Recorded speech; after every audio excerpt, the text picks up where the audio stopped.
Pokoknya 2 hari kemudian setelah gue sehat, gue ke kamar mandi itu lagi lah bang. Kamar mandi yang di tengah nih, paling tengah banget kan gue deket ya, tinggal lurus doang, gak harus ke pinggir-pinggir. Di situ gue masuk, gue kan mau ya biasa kencing lagi ya, gue ngambil gayung, ya biasa kayak air itu kan airnya nggak pakai keran ya bang, ngocor dari air gunung.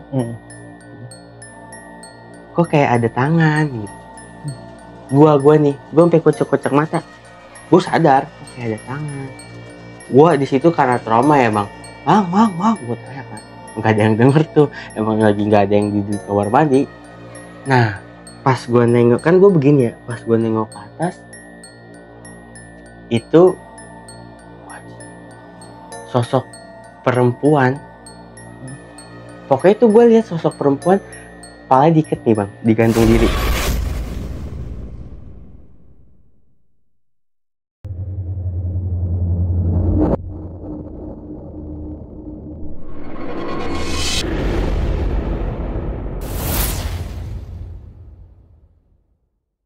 Assalamualaikum warahmatullahi wabarakatuh. Balik lagi bareng gue Ibnu Fitra Sidik dalam channel Timur Misteri.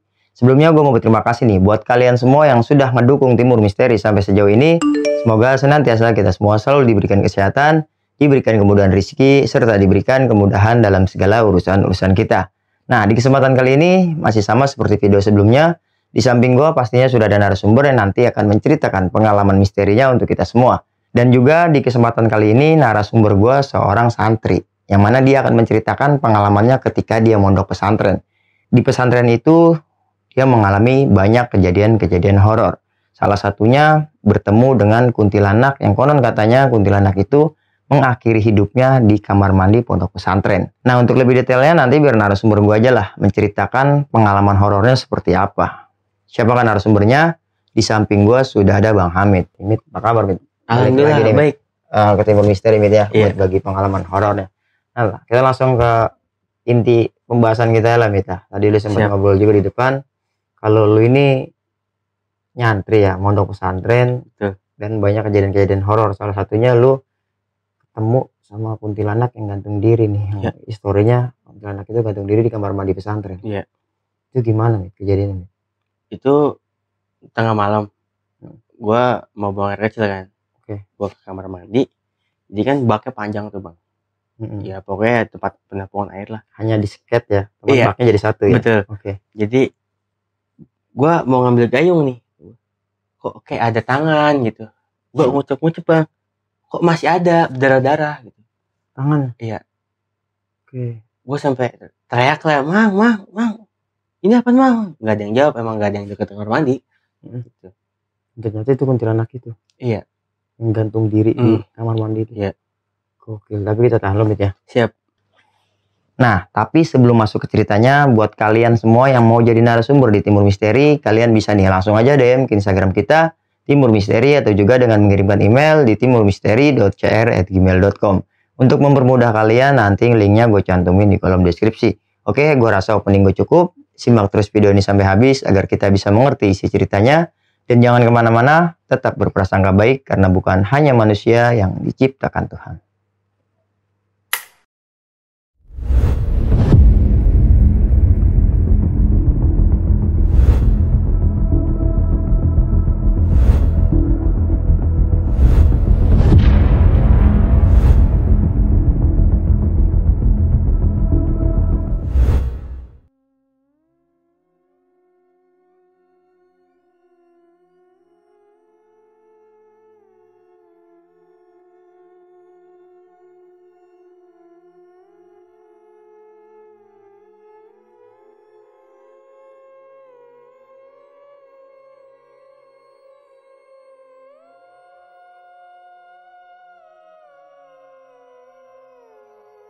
Oke, Mit, bisa lu ceritain cerita dari pertamanya kayak gimana? Jadi pada tahun 2014 itu gua disuruh mondok sama mak gua. Oke, berarti bukan keinginan lu mondok nih? Iya. Dan gue juga mau di situ. Oh, lu mau? Karena kan dari keluarga gue, sepupu gue, ponakan gue pada mondok. Terus mak gue bilang, malu no gak mondok. Ya udah gue mau dong. Itu ngomong malam, jadi besok paginya langsung berangkat. Iya. Diantar sama gue naik bis. Ya pokoknya dari terminal Kampung Rambutan lah biasa, nyampe ke Serang, dari Serang nyambung ke Ciamas, Banten. Nyampe terminal Serang, nyambung lagi angkot ke arah pokoknya ke arah Ciamas lah. Nyampe di situ minta jemput kan, sama emang santri lah. Jemput, tibalah di pondok pesantren di kaki Gunung Karang, Ciamas, Banten. Udah kira kan pertemuan dulu ya kan sama yang punya pondok pesantren. Kiai lah. Semuaan ngobrol-ngobrol di situ biasa. Ya pokoknya ngobrol lah. Gue juga masih di situ tuh di rumah Kiai lah. Belum apa namanya berkenalan ya, belum. Di situ gue takut kan, ya arti takut itu baru banget bang. Masih bocah kan. Ya pokoknya bener-bener malu banget gue buat kenalan juga. Gue nggak berani keluar. Padahal udah banyak yang nyamperin, disuruh guru ajak. Udah kira nyamperin. Emang. Iya nanti. Ya udah tuh nggak lama kemudian, pokoknya emak gue tuh balik sore. Gue udah mulai sedih bang, nangis. Ya baru kan nangis lah pokoknya. Nyampe gue tuh, jadi kan rumah Kiai ada gang tuh, masuk lagi ke dalam ke tempat halaman pondoknya lah, komplek. So baru dah di mana be tuh gue tempat duduk yang diajak, gue dudukin. Dari mana bang? Biasa gini. Nah malamnya tuh bang, biasanya kan kalau santri kan sholat berjamaah ya bang, maghrib, isya, ya pokoknya berjamaah terus lah di masjid. Masjid tuh udah keluar wilayah pondok ya, beda. Masjidnya di luar? Iya, di pemukiman warga. Masuk isya, jadi kan gue maghrib itu gue sholat nggak berjamaah bang, di kobong di kamar. Gue ngambil wudu juga belakangan, malu masih. Nikah cerita isya ajan gue diajak, ayo Mang Hamid sholat jamaah. Ya Mang, iya aja kan, udah pada berangkat semua, udah pada balik kan, ngaji tuh habis isya, ayo ngaji kitab lah. Nah gua sholat nih kan, katanya sholat mah di masjid aja gitu. Emang kita sholat di masjid semua santri. Ya udah dong, gue juga ke masjid gue sendiri tuh, kisaran jam 8 jam setengah 9 lah. Yang lain pada mulai ngaji, gue malah sholat dulu. Gue sendiri kan, jadi kan halaman pondok ya, rumah guru, majelis segala macem lah, itu keluar gang bang buat ke masjid. Nah di masjid itu kan gue nggak tahu ya, orang baru, nggak tahu ada apanya, gue nggak tahu. Gue masuk masjid, terus gue ngambil wudu. Jadi kan namanya di kampung kan masjid sama wudu itu bisa di belakang, dan di luar ya? Ada sumur juga. Gue lagi ngambil wudu nih bang, itu asli, bukan halusinasi gue atau bukan pandangan gue atau gue, itu asli, gak bohong gue. Jadi gue ngambil wudu, ya udah mau kelar lah, gue balik badan mau pakai sendal. Di situ ada anak kecil, ya masih bocah lah, sambil bawa ciki jajanan. Minta jajan dong. Gue jawab kan, udah malam jajan gitu, jangan jajan, itu banyak. Ya bukan gue nggak ngeliatin ya, gue sambil jalan lah ke dalam masjid. Dia nggak ngikutin tuh, malah muter arah balik. Gue masuk, di situ kan gue sholat ya bang, sholat. Jadi di situ tuh sendiri bang, masjid ya kan, maksudnya gue orang baru gitu, sholat malam-malam, mana hutan kan, kaki gunung situ. Jarang rumah, ibaratnya nggak rame banget kayak kota. Iya.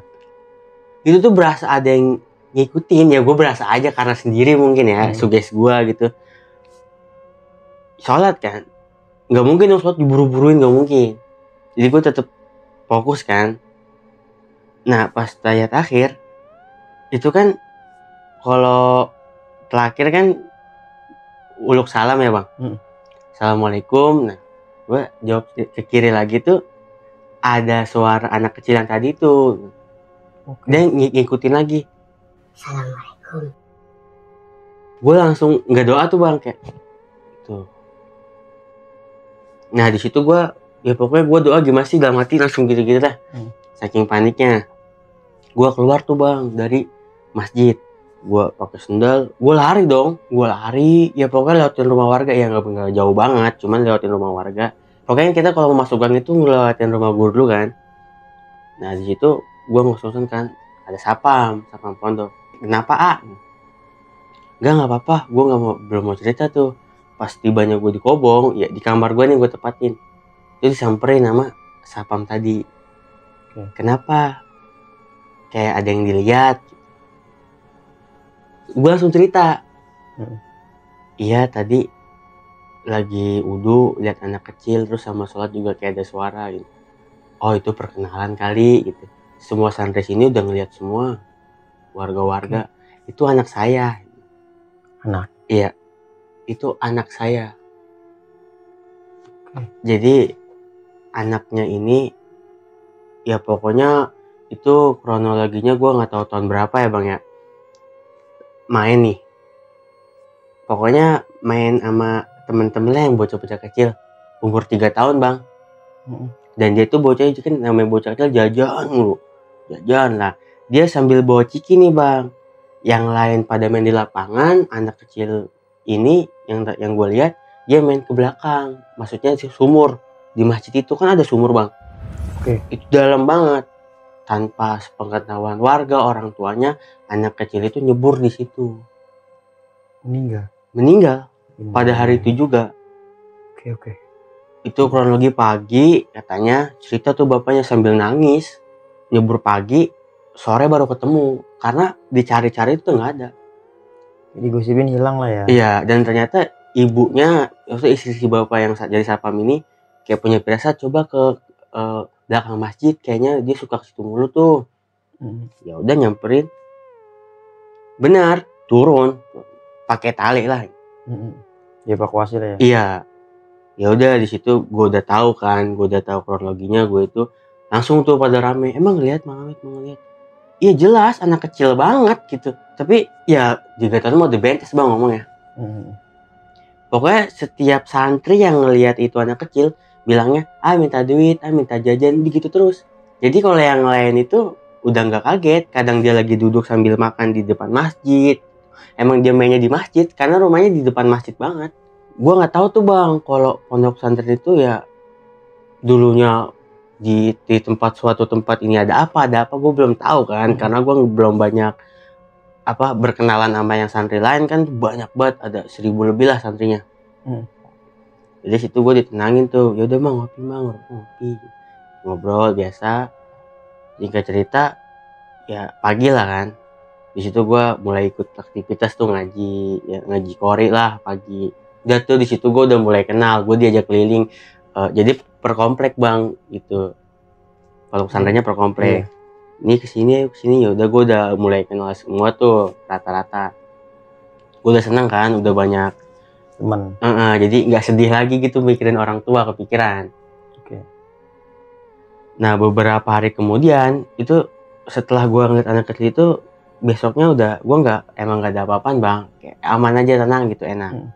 Beberapa hari kemudian kiai yang punya pondok pesantren ini diundang nih bang, kayak pernikahan lah, buat ngisi acara. Terus santrinya ikut kan, nggak semua, 10 orang ikut, termasuk gua, karena gua kan santri baru gitu. Kalau ditinggal takutnya gimana. Ya udah akhirnya gue ikut. Itu pokoknya 10 orang lebih lah, kita pakai mobil bak. Ada 2 santri yang pakai motor. Ya udah kita berangkat. Pokoknya pagi itu jam 7, karena kan acara mulai jam 9. Nyampe di tempat lokasi acara nih, nyampe. Nah nggak lama kemudian kiai yang punya pondok pesantrennya nyuruh santri nih 2 buat beli kitab. Nyuruh 2 santri siapa aja, asal jangan ya gue samarin lah ya kan, misalnya Mang Imron atau Mang Ali tuh, gue samarin. Jangan Mang Imron sama Mang Ali, jangan. Dengan alasan? Gue nggak tahu, dan itu santri semua nggak tahu. Kan nggak mungkin dong nembalin kenapa, kan nggak mungkin. Kita diem kan. Nah si Mang Imron ini sama Mang Ali kekeh, karena kan emang dia tuh jarang banget bang santri buat keluar ke pasar atau lihat-lihat suasana lah gitu, di pondok mulu. Udah akhirnya dia berangkat tuh. Malah dia yang berangkat. Iya, kita semua kan gimana ya. Jadi dia berangkat. Nah, nggak lama kemudian, beberapa jam kemudian dia kecelakaan bang. Dengar kabar. Jadi itu kecelakaan tepat banget lampu merah Maja lah. Mungkin orang-orang Banten tahu. Yang pedagang-pedagang nih tahu, karena itu yang kecelakaan santri senior. Ada tuh. Kenal gitu. Ada kiai pondok pesantren ya, misalnya yang lain. Ini mah santrinya abah ini gitu. Iya. Dikenal lah ya. Iya. Oh pokoknya pada rame teriak-teriak. Akhirnya nelpon lah ya ini. Dengan dia kasih tahu kalau santrinya kecelakaan. Itu truk bang. Truk berdua. Kaget, shock semua tuh. Iya. Jadi langsung tuh yang punya pondok pesantren yang gua mondok di situ nyuruh santrinya yang ada di situ tuh samperin. Kita samperin kan rame-rame. Nah pas sampai lokasi itu gua termasuk santri yang lain ngelihat itu udah dibungkus bang. Nah ada senior satu kayak misalnya kayak ya senior lah santri lama nih. Coba mau lihat dulu. Pakai bahasa Sunda biasa. Pas dibuka tuh ya Allah. Yang satu si mamang yang satunya ininya hancur, sama palanya hancur. Ini yang satu tangan, pundak, yang satu pala. Oke. Langsung kayak santri yang lain tuh tadi mah cek abah ge ulah si iya katanya. Maksudnya jangan si ini yang bawa, yang emang pergi ke dilarang pasar. ya, emang dilarang sama kiai ya. Di situ rame dong bang, kayak misalnya panggil keluarganya atau gimana, terus ada pihak kepolisian juga tuh rame bang. Nah di situ dateng lah guru gua, ya udah bawa ke pondok. Jadi itu mayat bawa ke pondok dulu. Nah setibanya di pondok pesantren baru dah bilang hubungin orang tuanya. Oke. Hubungin, nggak maksudnya nggak cerita langsung kecelakaan gitu, nggak, takut shock bang. Jauh dong, karena kan bukan asli situ dia santri dua itu. Ada yang dari Cirebon, ada yang dari Bandung, beda-beda. Nggak langsung dikabarin Enggak. dia kecelakaan. Iya kan otomatis kalau guru udah nyuruh orang tua wali murid ke situ kan pasti datang dong. Penting gini, datang aja. Masalah ongkos nanti belakangan, yang penting datang. Pokoknya kita santri ngedenger kayak gitulah pembicaranya. Hari itu juga datang tuh malam, nyampe malam.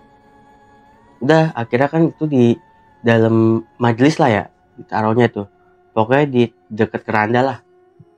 Nah langsung dituntun, maksudnya diajak ke situ langsung tuh. Di situ ya buka-bukaan lah, ini anaknya langsung bang histeris, namanya orang tua kan.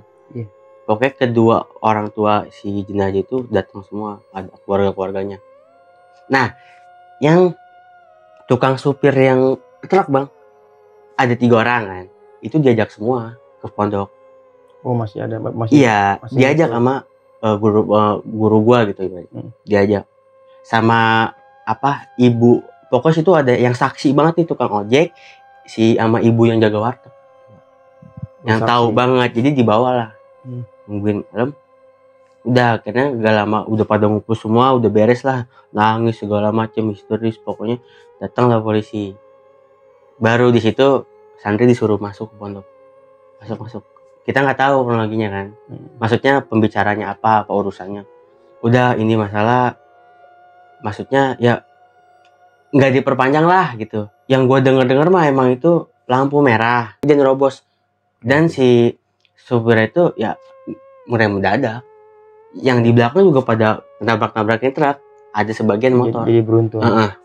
Nah si dua pihak keluarga ini minta dibawa aja ke kampung.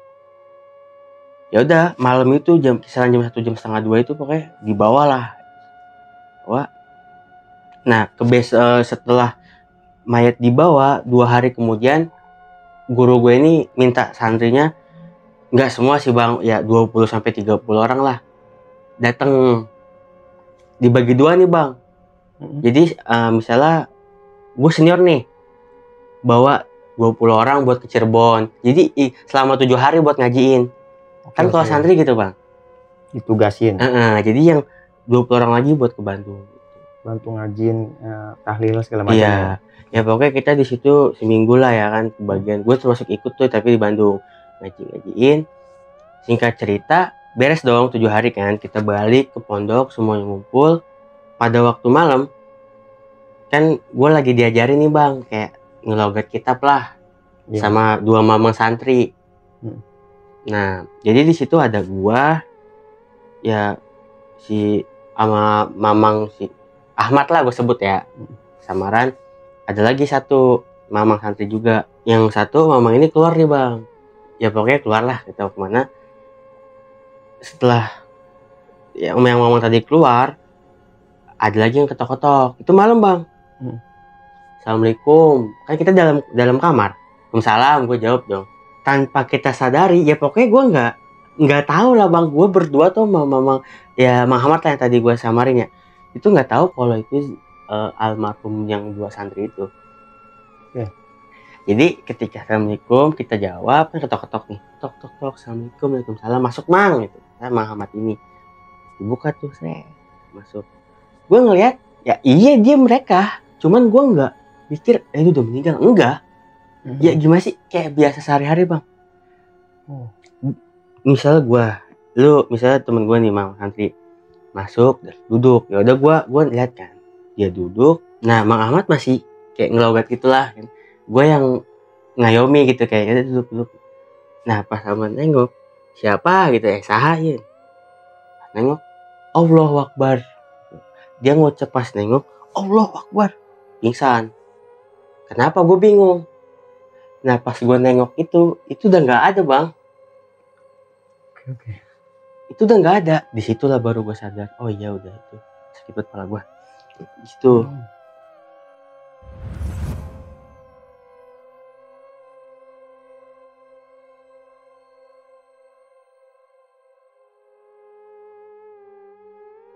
Singkat cerita, pagi gue bangun tidur bang, di pondok pesantren itu sepi banget bang. Gak ada orang satupun, gak ada. Dan di otak gue ini nggak kepikiran kalau gue mau ke rumah guru nih, mastiin ada apa enggak. Jadi di satu pondok itu sepi banget. Ini pada kemana? Gue sampai muterin komplek bang, dari ujung ke ujung. Gue balik lagi lah ke Kobong, ke kamar gue nih. Gue duduk di balai di depan, nggak masuk. Gak lama kemudian ada dari samping, Bang, bola bengong. Gue kaget, Bang dari mana? Ih, dari mana? Ada terus. Mau kemana emang? Enggak, tadi bukan Amang doang yang nggak ada, tapi semua. Dia ketawa bang. Ketawa kayak ngeledekin gue gitu. Sini ikut. Diajak gue ke dapur, lagi pada ngeliwat buat nanti sarapan. Nah barulah di situ cerita Enon. Masa sepi semua? Langsung ya gue sebut Mang Jabar lah, senior paling tua banget lu, ibaratnya ngajar juga. Itu saya yang ngalamin. Saya pernah 2 tahun mondok di sini, ya kaget lihat sepi. Yang tadinya ramai seliweran santri ngaji, tiba-tiba sepi. Itu tuh ada apa sebenarnya, kata mamang ini. Kok bisa kayak gitu? Dan setelah 8 tahun kemudian kejadian lagi sama kamu. Bingung kan? Kayak masa sih masuk dimensi lain, kan kocak bang. Nggak mungkin lah. Ya gue kagak ngigo. Tapi durasinya lama itu? Lama banget, berasa lama banget. Ya gue muter-muter. Disebut nyari-nyari lu ya? Iya, di situ ya udah gue nimbrung kan, ikut masak. Jam 6:30 nih, tontrong. Bahasanya tontrong kayak bel. Kalau sekolah bel kalau itu tontrong bikin dari tong. Kalau 1 kali tontrong itu murojaah lah, kayak ngederes. Kalau 3 kali kitab, itu 1 kali tong. Oh berarti kita nyetor. Jam 6:30 nyetor tuh. Udah matang masakan, nyetor dulu. Kita ngaji kan, beres jam 9 tuh. Kan lama ya ngantri. Beres. Biasa tuh aktivitas sehari-hari lagi. Kebesokannya ya bang ya, tonton 3 kali berarti ngaji kitab. Masuk semua kan. Santri ya udah gak heran. Gue yang heran. Kok ya gue nyebutnya guru lah ya, kayak abah lah gitu. Gue nanya, Mang, kok itu tangannya gini mulu, si abah gitu. Jadi dia sambil megang mic, ntar kan kalau kan ngelogat ya mic, maksudnya nyurah gitu. Sambil mic taruh nyoret, mic taruh gitu sambil ngomong. Yang satu tangannya gitu terus bang. Jadi bangkunya kayak gini lah, gini terus. Jangan kaget, itu mah si abah lagi mangku si Aden, kan panggil Aden tuh yang bocah kecil 3 tahun. Lah gue nggak ngelihat, nggak ada. Gue nggak Yang kecebur sumur itu. Yang ngomong santri-santri yang lama. Ya gue percaya dong, percaya aja kan, karena emang santri lama. Dan gue ngeliat si guru gue ini begini terus, jadi ayo misalnya kayak nyurah gitulah, ngomong nyoret ngomong, tapi tangannya begini. Tetap diam. Iya, gini, pegel dong bang, pasti pegel banget. Beberapa menit kemudian, gue bengong, gue gak ikut nyoret tuh, emang belum bisa kan awal. Dia begini nih, aduh cangkel aing. Artinya? Aduh pegel gue gitu. Satu lagi begini. Pindah tangan? Iya, beberapa menit kemudian, ya setengah jam lah, dia tidurnya cicing. Duduk di sini diem-diem. Udah langsung dah megang mic sambil ngomong. Ya gue makin percaya bang, kayak oh berarti emang ada kali, walaupun gue gak ngeliat wujud atau sosoknya anak kecil itu. Iya. Gue ngeliat cuma 1 kali doang, ya udah yang di awal. Soalnya semasa hidup si almarhum anak kecil ini, dia selalu ke situ kalau lagi ngajar kayak, bah minta duit gitu, ya orang lain gitu. Iya. Bah minta duit setiap ngaji kayak gitu terus udah minta duit, jajan, balik lagi sambil makan sambil di samping guru gua itu. Nah singkat cerita, malam tuh bang. Oke. Malam, ya pokoknya kita biasa kan habis isya ngaji, beres jam 11 malam, tuh ayo masak. Jadi kan niatnya buat masak nih, buat makan malam lah gitu. Itu pada masuk kamar semua kan. Kamar kayak ganti baju lah, baru masak, beres masak, kita ngopi ngerokok ngobrol, baru deh guru datang tidur besok ngaji gitu. Keliling kan, mantau pada masuk tuh. Gue pengen buang air kecil bang, kebelet banget. Jadi kamar mandi tuh panjang kayak WC umum. Ya ada 10 kamar mandi lah gitu. Itu ini kan komplek gue nih Kobong, lapangan, majelis, terus pas banget depan lapangan itu, jadi kan ada pada depan lumayan jauh ya, itu kamar mandi. Dan di belakang kamar mandinya itu pohon gede banget ya, pohon beringin lah, itu gede banget. Dan katanya kalau dulu tuh ditebang numbuh gitu, gue nggak tahu lah ceritanya. Gue beraniin diri nih, yang lu udah pada tidur ya jam 1-an lah. Wah kata gue mana gelap banget kamar mandi gitu. Emang namanya kamar mandi di hutan, masuknya hutan itu ya. Lampu kadang redup, kadang gini ada yang gelap. Pintu juga ya pintu hordeng ya kan. Gue masuk, gue kencing tuh bang. Nah pas gue mau keluar itu gue diketawain. Gue nengok, ya gue ngeliat asli di pohon itu ada wujud kuntilanak di pohon beringin. Iya, kakinya lagi gini-gini. Ketawa. Gue lari cabut, gue sambil teriak Allah Akbar. Keluarlah santri yang di komplek gue itu, kan deket banget bang. Kenapa? Gue ngos-ngosan gimana sih? Sok lah bang, bocah kecil ya kan, maksudnya masih kecil banget lah. Iya. Yaudah gue masuk ke Kobong dulu, baru pada ngumpul di situ tuh sekomplek doang nih, yang lain ya pada tidur lah. Langsung nembak nih, diketawain kuntilanak ya gitu. Udah tahu semua, itu udah ngalamin bang. Iya bang. Baru mungkin perkenalan, udah itu mah udah gak lihat lagi kali, paling cuma selibet-selibetan. Tapi jahat banget, gue langsung gitu kan, tunjukin, ditongolin, diketawain. Udah istighfar aja gitu. Gak bakal dia masuk ke kamar, gak berani gitu. Di luar doang. Udah bang temenin, kan satu kamar sendiri bang.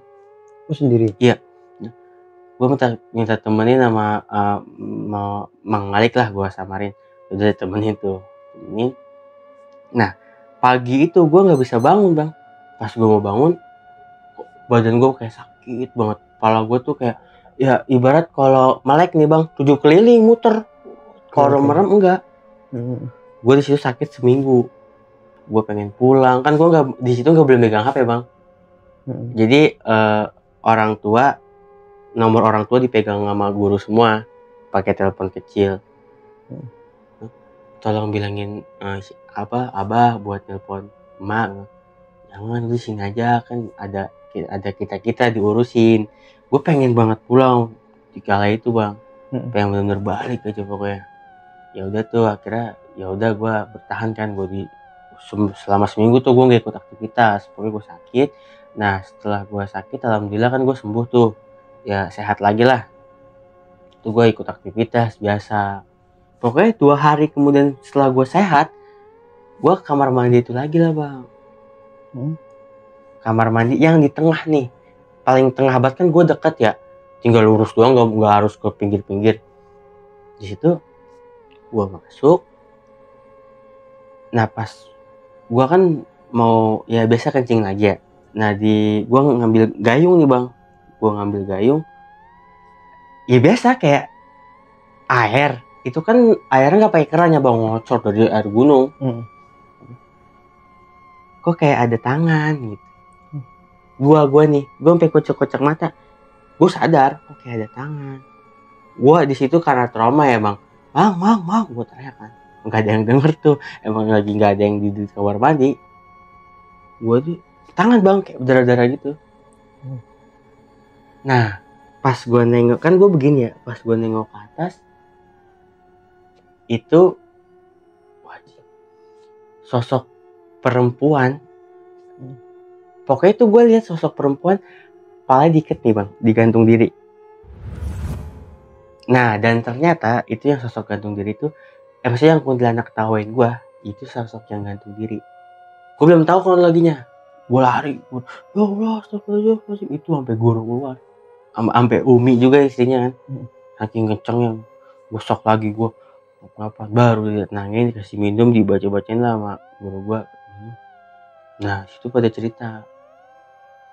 Ya pokoknya guru udah cabut kan, baru santri cerita. Ada warga situ asli, warga situ asli berantem, ya pokoknya masalah rumah tangga lah, berantem sama suaminya, terus frustasi atau gimana, si almarhumah ibu ini bunuh diri di kamar mandi itu. Pakai bekas gantung diri. Iya. Setelah udah abis gue diceritain kronologinya kayak gimana, nah ada lagi santri dari ujung bang, komplek ujung, ya komplek Al-Fatih lah gitu kan, ada nama-namanya, lari-larian bang, 10 orang tuh kan, satu kamar 1 orang ya. Ya Allah Gusti, nu ageng, kata ya Allah, kenapa lagi? Ya ini bukan pondok pesantrennya angker, gua nggak nyebut ya, gua nggak nyebut pondok angker atau gimana gitu. Tadi kita lagi emang bocah berisik bang, kan itu ada di pojok itu ada pendopo ya, kayak buat latihan kori lah, kori. Nah pas udah berhenti, maksudnya mic ditaruh nih, nah itu micnya nggak melayang, cuman ada suara almarhum itu ikut kori, kan emang suaranya bagus banget, juara dia bang, baratnya kan juara kori lah Suaranya. Suaranya merdu banget kedengeran, tapi kita nggak kedenger, kan namanya pendopo banyak banget bang. Ibaratnya sound lah, ada 4 sound di pojok buat latihan kori tuh santri. Terus merdu banget katanya, yang 10 santri itu lagi pada latihan kori. Udah tuh pada kaget lah pokoknya. Nah yang santri kecil ini nongol lagi. Ya pokoknya umuran 7 tahun 8 tahun lah. Mang. Tadi orang lagi main ludo gitu. Maksudnya kayak monopoli lah. Kan gak boleh pakai HP kan, gak bawa HP, jadi beli monopoli pada. Terus ada suara yang gue tadi samarin Mang Imron sama Mang Ali ini gitu. Terus aku ngeliat Mang Imron duduk di samping aku gitu. Yaudah gak usah dibahas lah gitu. Makan malam dong. Gue di situ bertahan cuman 3 tahun bang. 3 tahun. Ya karena ya itu gue emang gak ngeliat anak kecil atau gue gede, tapi gue ngeliat si mamang itu terus. Gue ya bukan nggak betah ya, betah banget bang. Cuman kayak gue takut gitu kan. Akhirnya dia tuh orang tua gue minta tolong nganterin ke guru, tolong telepon orang tua gini. Orang tua gue, mak gue datang, pindah. akhirnya ya udah di situ boleh kan, nggak apa-apa lah, yang penting jangan keluar, gimana juga sama mondok mah satu tujuan gitu. Pindah gue ke masih daerah Pandeglang Kado Mas, tapi gue balik dulu seminggu terus balik lagi ke daerah Pandeglang.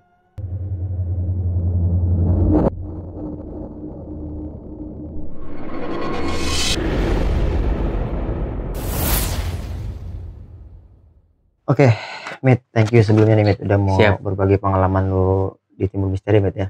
Ya mungkin ada beberapa nih, Mit, yang mau gue tanya nih dari cerita lu. Jadi intinya lu keluar dari situ karena serem ya, takut karena goda-godaan ini. Iya. Berarti emang sebelumnya itu tempat-tempat itu banyak kejadian-kejadian haru ya intinya ya. Iya. Dari si anak kecil, dari si ibu-ibu yang mengakhiri hidupnya di kamar mandi ini gitu.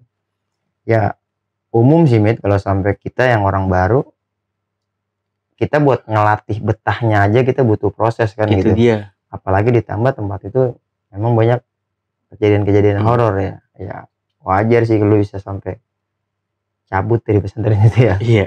Oke, gokil. Ya sebelumnya kita ngedoakan buat senior lu nih ya, yang kita inisialkan ini Bang Imron sama Bang Ali ya.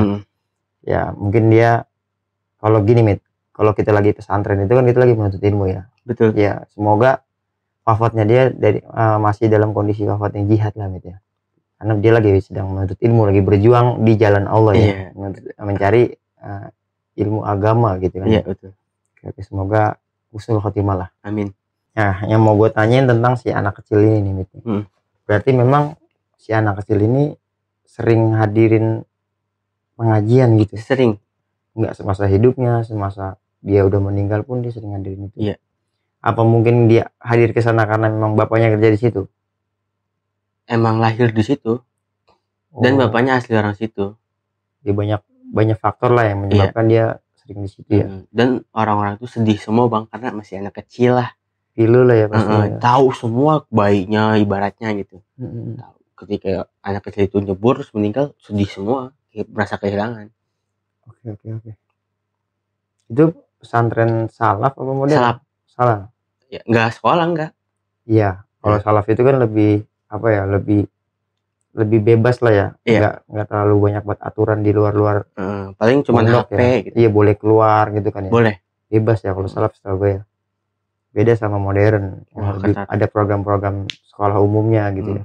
Sebelumnya terima kasih banyak nih, Mit. Siap, Bang, sama-sama. Pengalaman lu ya, nanti kalau punya cerita lagi bisa mampir lagi, Mit, ya. Siap.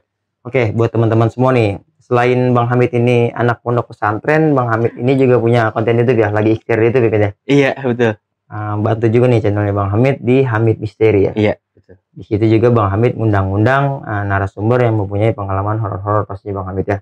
Teman-teman bantu nih channelnya Bang Hamid di Hamid Misteri. Nanti buat mempermudah kalian, linknya ada di kolom deskripsi. Jangan lupa juga subscribe, like, dan komen, serta support channelnya Bang Hamid di Hamid Misteri. Dan juga gue berterima kasih banyak buat kalian semua yang sudah ngedukung channel Timur Misteri sampai sejauh ini. Semoga senantiasa kita semua selalu diberikan kemudahan oleh Allah Subhanahu wa Ta'ala. Kiranya itu aja yang bisa gue sampaikan pada kesempatan kali ini. Kurang dan lebihnya gue mau dibukakan pintu maaf yang seluas-luasnya. Akhir kata, gue Ibnu Fitrah Siddiq dan Hamid pamit undur diri. Wassalamualaikum warahmatullahi wabarakatuh. Mit, thank you, Mit.